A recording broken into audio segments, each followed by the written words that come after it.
আসসালামু আলাইকুম ওয়া রাহমাতুল্লাহি ওয়া বারাকাতুহু।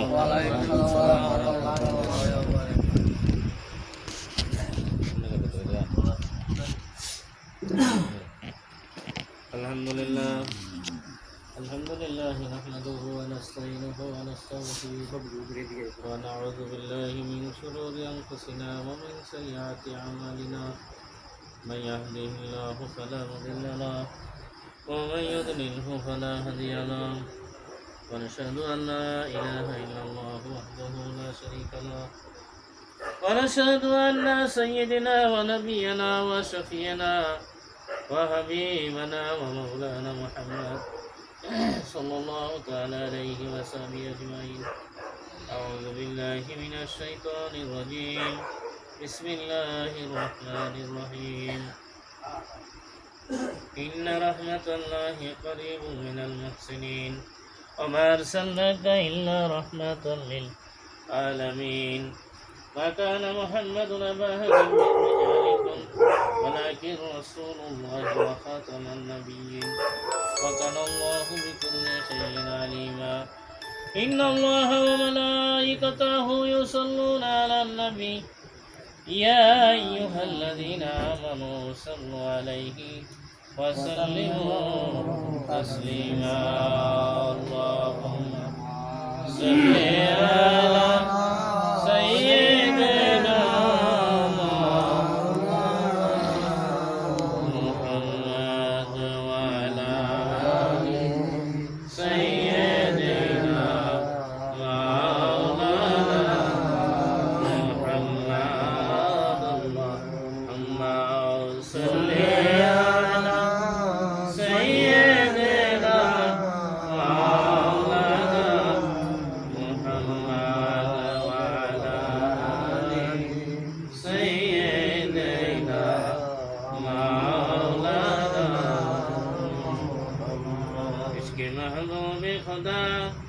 जिस दिल में हासिल नहीं लाखों हो मगर ईमान में कामिल नहीं. अल्लाहुम्मा सल्ली अला सय्यिदिना मौलाना मुहम्मद व अला आलि सय्यिदिना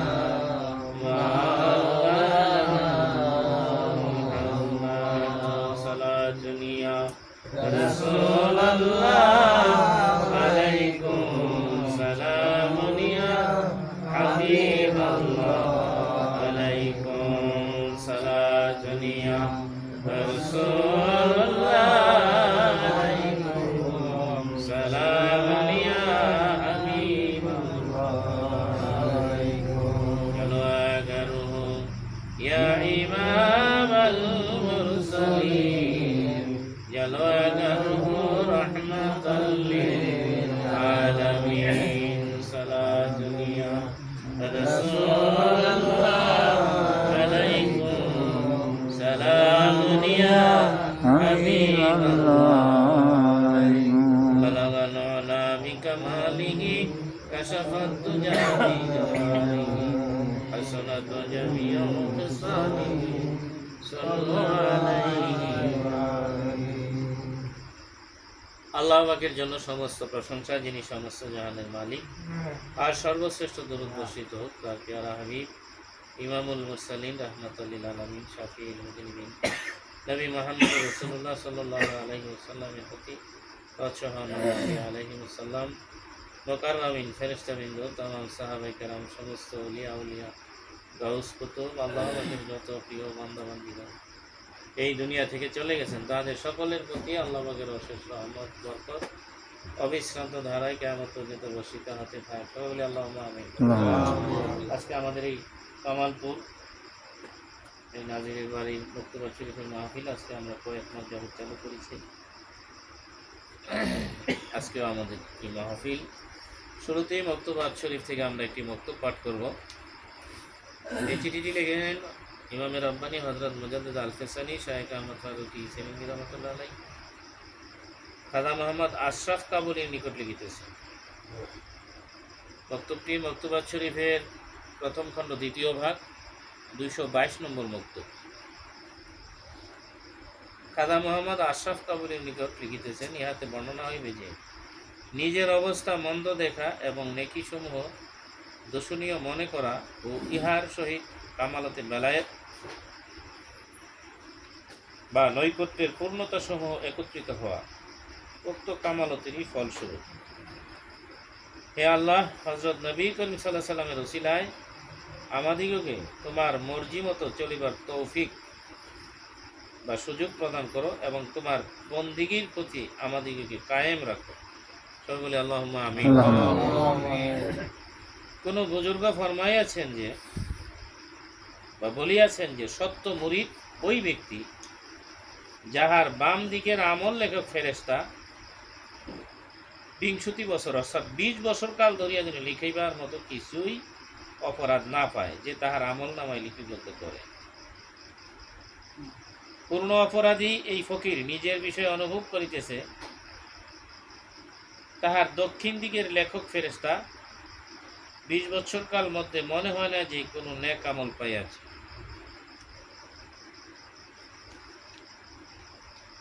যাহা তাহার আমল নামায় লিখে। আল্লাহ জানিতেছেন যে ইহা আমি অতিরঞ্জিত করিয়া বলিতেছি না, ইহাও অনুভব করিতেছি যে ফিরিঙ্গি কাফেরও এই ফকির হইতে বহুগুণে শ্রেষ্ঠ। যদি ইহার কারণ জিজ্ঞাসা করেন তবে আমি উত্তর দিতে অক্ষম হইব না। আরও সাগ্রহে আমি নিজেকে পাপ বিষ্ঠিত বলিয়া জানিতেছি ও গুনাহের শামিল ভাবিতেছি। যে পুণ্যসমূহ সাধিত হইতেছে তাহা বাম দিকের লেখকের লেখারই উপযুক্ত দেখিতেছি। আরও বুঝিতেছি যে আমার বাম দিকের লেখক ফেরেশতা সর্বদা কার্যে লিপ্ত আছে এবং দক্ষিণ দিকের পূর্ণ লেখক যা সোয়াব যে লেখার যে ফেরেশতা সে বেকার বসিয়াছে ও তাহার পুস্তক শূন্য পড়িয়া রহিয়াছে, কিন্তু বাম দিকের পুস্তক পূর্ণ হইয়া গিয়াছে। আল্লাহ তাআলার রহমত ব্যতীত কোনোই আশা নাই এবং তাহার ক্ষমা ব্যতীত কোনোই অবলম্বন নাই। এই কথাটি কে বলতেছেন? এই তরিকার যিনি ইমাম, যিনি ২,০০০ বছরের মুজাদ্দেদ হযরত মুজাদ্দিদ আল-ফিসানি শায়েখ আহমদ ফারুক হোসেন ইন্দিত রহমাতুল্লাহ আলাইহি নিজের সম্পর্কে নিজের হালতের কথা লিখতেছেন। আমরা কোথায় আছি?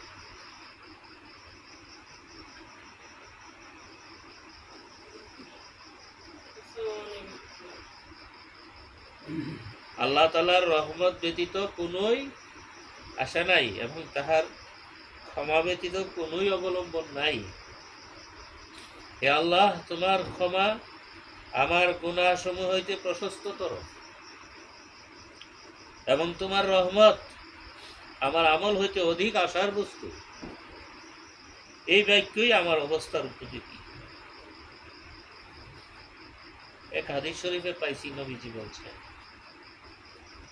কোনো মানুষ তার আমল দ্বারা কোনো যত রকমের আছে, নেক কাজ আছে, ভালো কাজ আছে, এগুলি দিয়ে সে পার হইতে পারবে না কখনো আল্লাহ পাকের রহমত ছাড়া, দয়া। এটা উচ্চ মারেফতের একটা কথা, সকলেরই বুঝে আসবে না।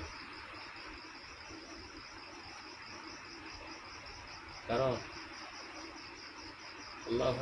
আল্লাহ কত মহান আর আমরা কত ক্ষুদ্র। তার পবিত্র দরবারে কবুল হওয়ার মতো যোগ্য আমল আমাদের মতো অযোগ্য গুনাহগার মানুষ দ্বারা সম্ভব? এটা আমরা এই জন্য সবার বুঝে আসবে না জিনিস। তিনি তো উচ্চ মারেফাতমন আল্লাহর খাস মাহবুব বান্দা। এবং রাসূলুল্লাহ সাল্লাল্লাহু আলাইহি সাল্লাম আল্লাহ পাকের কত মাহবুব, কত প্রিয়, যাকে আল্লাহ পাক আশা আজিবি দিচ্ছে, এত কাছে দিচ্ছে। তিনি ৭০ বার ইস্তেগফার করতেন আল্লাহ পাকের কাছে আমাদের চেষ্টা করা যায়। এবং আল্লাহু আকবার, তার যে সুন্দর আচরণ, যে আখলাক, তার পবিত্র জীবনী থেকে আমরা যে জিনিসগুলি দেখি। কারণ আমাদের সবাই তো এটি নিজেদের আমলের মধ্যে আনার চেষ্টা করা উচিত। ওনার যে থিম, যে চিন্তা, থিম বুঝেননি, যে চিন্তা ভাবনা, যে আমাদের এই তরিকাটা বলা হয়েছে এই বক্তব্য শরীফের আরও অনেক জায়গায়। এটা অবিকল কার তরিকা? সাহাবায়ে কেরামের তরিকা। এই তরিকাটার ফয়েজ নিয়ামত, নোরানিয়াত এত মর্যাদা, রাসূল সাল্লাল্লাহু আলাইহি সাল্লামের পবিত্র সহবতে সাহাবায়ে কেরাম যেরকম ফয়েজ নিয়ামত প্রাপ্ত হতো, তাদের অন্তর থেকে চিরদিনের জন্য যেরকম হিংসা, বিদ্বেষ, অহংকার এগুলি আল্লাহ পাক দূর করে দিয়েছেন। তাদের প্রশংসা করা হয়েছে আসমানি কিতাবে, অনেক আসমানি কিতাবে, যেগুলি উল্লেখ আছে কোরআন শরীফে। যালিকা মাসালুহুম ফিত তাওরাতি ওয়া মাসালুহুম ফিল ইনজিল। এবং এই কোরআন, সাহাবায়ে কেরামদের প্রশংসা, কোরআন শরীফ নাজিল হওয়ার আগে তাওরাত আর ইনজিল কিতাব, তাওরাত কিতাব কোন নবীর উপরে নাজিল হয়েছে? মুসা আলাইহিস সালাম। তারপরে ইনজিল কিতাব ঈসা আলাইহিস সালামের উপরে। তবে তাদের প্রশংসা সেখানে করা হয়েছে। তাদের প্রশংসার মূল বৈশিষ্ট্যটা যেটা আল্লাহ পাক কোরআন শরীফে বলছে, রোহা মা ও বাইনাহু, সূরা ফাতাহ শেষ দিকের আয়াত, মুহাম্মাদুর রাসূলুল্লাহ ওয়াল্লাযীনা মাআহু আশিদ্দাউ আলাল কুফফার রুহামাউ বাইনাহুম। যে মুহাম্মদ সাল্লাল্লাহু আলাইহি সাল্লাম আল্লাহর রাসূল, ওয়াল্লাযীনা মাআহু এবং তার সাথে যারা আছে। নবীর সাথে কারা ছিলেন? সাহাবায়ে কেরাম ছিলেন। তাদের মূল যে বৈশিষ্ট্যটা, সিফতটা, গুণাবলীটা কি ছিল? রোহা মাউ বাইনাহু, তারা পরস্পরের প্রতি খুবই সহানুভূতিশীল। আমাদের এই আখলাক, আচরণ অনেকেরই এখনো আসতেছে না। জমানা শেষের দিকে পৃথিবী কিয়ামত হয়ে যাবে, এই মারেফাতের বাগান বিরান হয়ে যাচ্ছে। মামুনুর রশিদ রহমতুল্লাহ আলাইহির তরিকায় খালি বায়া ছিলেন, ওনার থিম, চিন্তা ভাবনা, তার যে আচরণ, তিনি যত কল্যাণকামী ছিলেন সমস্ত মাখলুকের জন্য। রাসূল পাক সাল্লাল্লাহু আলাইহি সাল্লামের পবিত্র আখলাকে করিমা তার মধ্যে যেরকম ছিল, এইখানে উনি দুইবার আসছেন এই বাড়িতে। এর বরকত ধরে রাখার জন্য ওনার সিফত, ওনার গুণাবলী, ওনার আখলাকে করিমা অর্জন করার কি চেষ্টা করতে হবে না? মাহফিলের কাজটা নবী পাক সাল্লাল্লাহু আলাইহি সাল্লামকে আল্লাহ পাক তো ইসলাম প্রচারের জন্য রসুল করে পাঠাচ্ছেন না? তাইলে রসুল করে পাঠানোর পরেও ওনার সাথে যারা ঈমান আনছেন, প্রথম দিকে যারা মুসলমান হয়েছেন, তারাই সম্মিলিতভাবে সবাই সহযোগিতা করছেন না দিন প্রচারের জন্য? হ্যাঁ, সহযোগিতাটা কেমন? যেভাবে কোরআন শরীফে উল্লেখ আছে, হ্যাঁ, ইয়া আইয়ুহান নাবিয়্যু হাসবুকাল্লাহু ওয়া মান ইত্তাবাআকা মিনাল মুমিনিন। হে নবী, আপনার জন্য আল্লাহ এবং আপনার অনুসরণকারী মুমিনরাই যথেষ্ট। আল্লাহর সাথে আবার মুমিনদের আল্লাহ লাগাইছেন কোরআনের আয়াত। তা আল্লাহ কি নবীর জন্য যথেষ্ট ছিলেন না? সরকারি কায়দায় যদি কেউ কথা বলে নাউজুবিল্লাহ, সে কিন্তু কাফের হয়ে যাবে, যে আল্লাহ পারেন না। নাউজুবিল্লাহ, আল্লাহ সবই পারেন, সমস্ত কিছুর ক্ষমতাবান। কিন্তু পৃথিবীর হিকমত হইল, কানুন হইল, মানুষের কাজ মানুষকে দিয়েই করাইতে হবে। আল্লাহ নিজ হাতে আয়সা করে দিবেন না, ওসিলায় বা মাধ্যমে করবেন। এই মাধ্যমকে মান্য করাটাই হলো সুন্নত, সঠিক পদ্ধতি। এই মাধ্যমকে না মানার কারণেই বহু মানুষ গুমরা হয়ে যাচ্ছে, মূল হেদায়েত থেকে মাহরুম হচ্ছে। আজকে এত এলেম কালামের চর্চা হইতেছে না? মাদ্রাসা, মসজিদ, আলেম, হাফেজ, কারি, মাওলানা, মুফতির অভাব আছে? তো হেদায়েতের অভাব আছে, মূল হেদায়েতের অভাব আছে। এটা আল্লাহ বলে খাস দয়া, যাদেরকে আল্লাহ রাখবে। তা আমাদের এই বুঝটা, যে আমরা মাসিকে একটা মাহফিল করি মক্তবা শরীফে, এই কানপুর খানকার শরীফের মাহফিল আমরা নিজেরা চাইয়ে নেই, নিজে বলি নাই। আমাদের মহান মুর্শিদ আল্লামা মামুনুর রশিদ রহমতুল্লাহ আলাই, আব্বা হুজুর কাবলা রহমতুল্লাহ আলাই, নওগাঁ যখন ছিলাম আব্দুল খালেক মজুমদার হুজুরের বাসায়, নিজে থেকে আব্বা হুজুর বললেন, হানিফ, কাইমপুরে মক্তবা শরীফের মাহফিল শুরু করে দাও। আলহামদুলিল্লাহ, এরপর থেকে মাহফিল শুরু হয়েছে, এখনও চলতেছে। তো যারা পুরাতন আছেন, এই মাহফিলটা যখন হয়, এই মাহফিল মাসে মনে করেন যে মোবাইল ব্যাটারি চার্জ থাকে না, চার্জ না থাকলে বন্ধ হয়ে যায় না? তা মানুষের আত্মার একটা আধার, একটা শক্তি, এই কলমের ভিতরে যার নূর নিস্তেজ, নূর বল, সে যেতে পারে না মাটিতে, তাকে আটকে যায়। সামান্য জ্বর ঠান্ডা কাশি হইলে কি দুনিয়ার হাট বাজার বন্ধ হয়ে যায়? খাওয়া দাওয়া বন্ধ হয়ে যায়? তো রোগ ব্যাধি তো মুমিনের হবেই, বেশি হবে। কার বেশি হবে? কাফেরের বেশি হবে না মুমিনের হবে? বাসলাই তো বুঝেন না, ঠান্ডা কাশি এটা সেটা কুদ্দুর রোগ ব্যাধি দেখা দিচ্ছে তো বন্ধ। দুনিয়ার অন্যান্য কাজ বন্ধ করে দিই আমরা। কি রোগ ব্যাধি হইলে ডাক্তারের কাছে যাওয়া লাগেনি? যাওয়া লাগে না? তাহলে রোগের ডাক্তার দুনিয়াবি, শরীরের ডাক্তারের জন্য পৃথিবী ডাক্তারের কাছে দেখতে হবে। তো পীর মুর্শিদ উলি আল্লাহ যারা, তারা কিসের ডাক্তার? কলবের, অন্তরের ডাক্তার। এইটা আমাদের বক্তব্য শরীফ মাহফিল যখন শুরু হয়, সেখানে ফয়েজ নেয়ামত বৃষ্টির মতো জারি হয়। এই আত্মার যে নিস্তেজ, যেই পাওয়ারহীন যে লেস অবস্থাটা হয়, সেটা সেখানে তো ফুল চার্জ হওয়ায় যারা এই সিস্টেমটা বোঝে, সে আগের দিন থেকে কাজ বন্ধ করে। মাহফিলের দিন সারা মাসে তো কাজ করি, আমরাও তরিকা করছি। এইভাবে পীর মুর্শিদের সাথে মহব্বত হয় না। আপনাকে প্রমাণ করতে হবে প্র্যাকটিক্যাল পৃথিবীতে। মুখে মুখে পীর মুর্শিদ আর তরিকা ভালোবাসেন, আপনি প্র্যাকটিক্যাল আমল করে দেখাইতে পারেন না। আপনার এই ভালোবাসা ঠোঁটের মধ্যে, কলবের মধ্যে নাই। কবরে গেলে গিয়ে দেখবেন সব আন্তায়, যারে ভালোবাসতেন সেই আপনার লোকে, যে যাকে ভালোবাসে সে তার সঙ্গে, তার সাথেই তার আসর হবে। ওয়াজ করে কি লাভ হবে বলেন? আপনি মৃত্যুর সময় জোর করে নবীর ভালোবাসা, পীরের ভালোবাসা, কোরআন হাদিসের ভালোবাসা হলে কবরে যাবেন, আর মহাশত্রু শয়তান আপনাকে ছেড়ে দিবে। এই ধোকায় আপনি আছেন। কষ্ট ত্যাগ শিকার আবু বকর সিদ্দিক রাদিয়াল্লাহু তাআলা এমনি এমনি নবীর প্রিয় হয়ে গেছেন। কেউ কি এমনি এমনি? হ্যাঁ, কি জীবনের চেয়ে বেশি জীবনের রিস্ক নিয়ে গেছেন। জীবনের রিস্ক বুঝেন? হিজরতের রাত্রিতে নবী পাক সাল্লাল্লাহু আলাইহি সাল্লাম তখন হুজরাত শরীফ থেকে বের হয়েছেন, তো জানেন তো আপনারা, একটু কাছে তো উনি তো দাঁড়ায় রেডি, লাব্বাইক ইয়া রাসূলুল্লাহ।